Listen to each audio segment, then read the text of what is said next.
Dans cette nouvelle vidéo de cette série des exercices de langage C, nous allons écrire un programme qui demande à l'utilisateur de remplir un tableau de 8 entiers et puis le programme va déterminer et afficher les éléments qui ne sont pas uniques dans le tableau. Alors dans la vidéo précédente, on a vu comment déterminer et afficher les éléments uniques. Dans cette vidéo, nous allons découvrir comment afficher les éléments qui ne sont pas uniques. Si l'utilisateur entre ces informations ou bien ces éléments pour le tableau T, alors le programme doit nous afficher que les éléments qui ne sont pas uniques, c'est-à-dire que les éléments qui se répètent, alors on a 4, on a aussi 0 et finalement on a 7.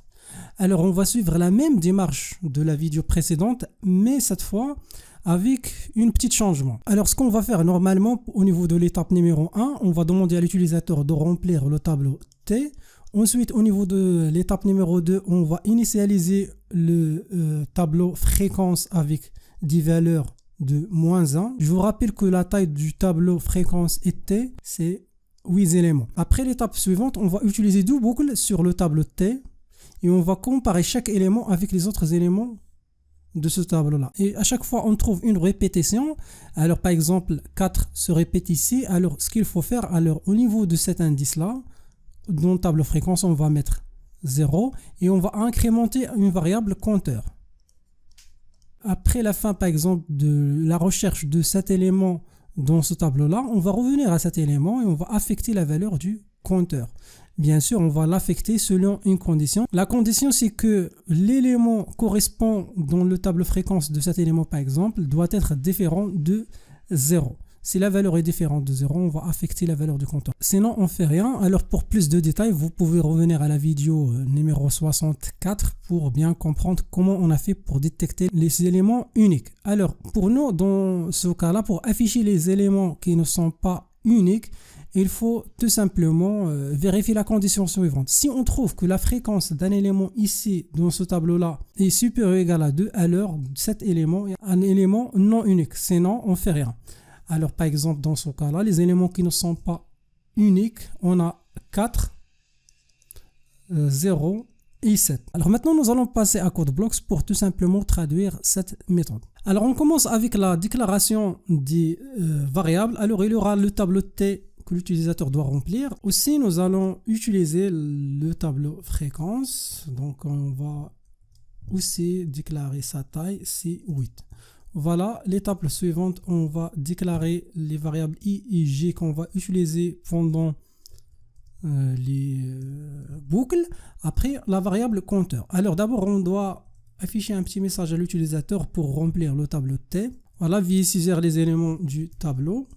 Voilà, donc ça c'est la première étape. Ensuite, on va utiliser la boucle for. Alors, i commencera à partir de 0, i strictement inférieur à 8 dans ce cas-là, et après i++. Voilà, et ensuite on va afficher un petit message d'abord, printf. Alors là, le t, dans ce cas-là, pourcentage d, on va fermer crochet égal, et là on va afficher que, par exemple, l'utilisateur t1, t2, ainsi de suite, donc i plus 1. Après, on va récupérer ce que l'utilisateur va saisir à l'aide de scanf et là, pourcentage D, de cette fois, l'adresse de TI. Voilà, donc ça c'est la première étape. La deuxième étape, on va initialiser les éléments du tableau fréquence avec des valeurs de -1.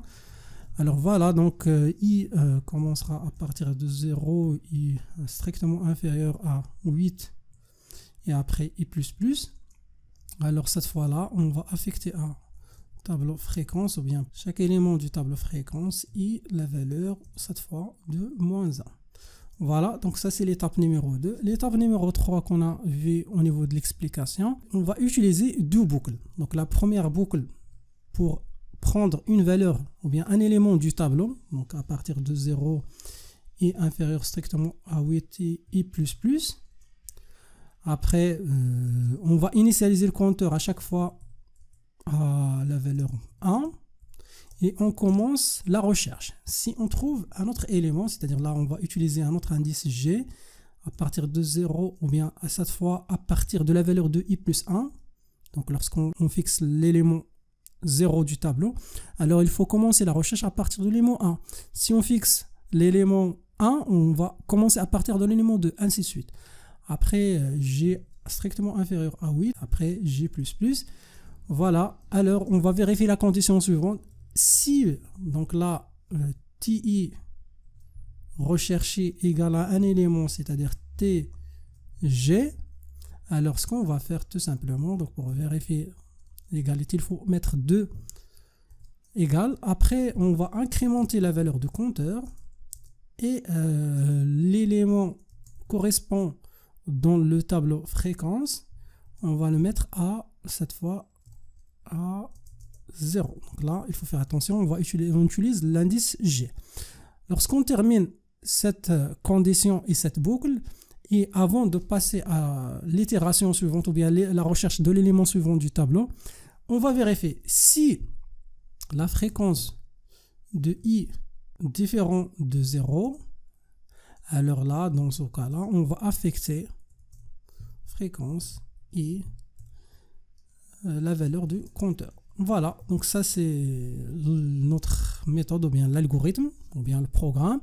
Maintenant, après la fin des itérations de ces deux boucles-là, nous aurons dans le tableau fréquent les éléments qui sont uniques et les éléments qui ne sont pas uniques. Alors pour afficher les éléments qui ne sont pas uniques, on va vérifier si la fréquence de I est supérieure ou égale à 2. Donc si il est supérieur ou égal à 2, alors l'élément n'est pas unique. Sinon on ne fait rien.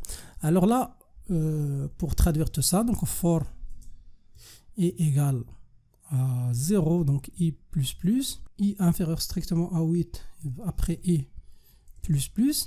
Alors ce qu'on va faire, on va vérifier la condition suivante. F, la fréquence de I est supérieure ou égale à 2. Alors dans ce cas-là, on va tout simplement afficher cet élément à l'écran. Alors là, pourcentage T, et là on va ajouter de l'espace, et après on va afficher l'élément qui a vérifié la condition. Alors avant ça, nous pouvons ajouter un petit message ici. Alors les éléments qui ne sont pas uniques du T sont, et après là, on peut rester dans la même ligne et afficher ces éléments-là. Alors là, on va exécuter le programme. Alors, pas d'erreur. Voilà, donc vous pouvez revenir donc là juste côté d'affichage. Donc on va passer à la ligne suivante ici. Alors on va compiler et aussi exécuter. Alors on va ajouter quelques éléments. Alors là, les éléments qui se répètent dans ce cas-là, c'est 2. Oui, donc 2 se répètent. 3 se répètent. Pour 6, non. 5, non. 4 non et 1 non. Voilà, et voilà, donc ça c'est la solution de cet exercice. Si vous avez d'autres solutions, merci de les partager dans la section des commentaires.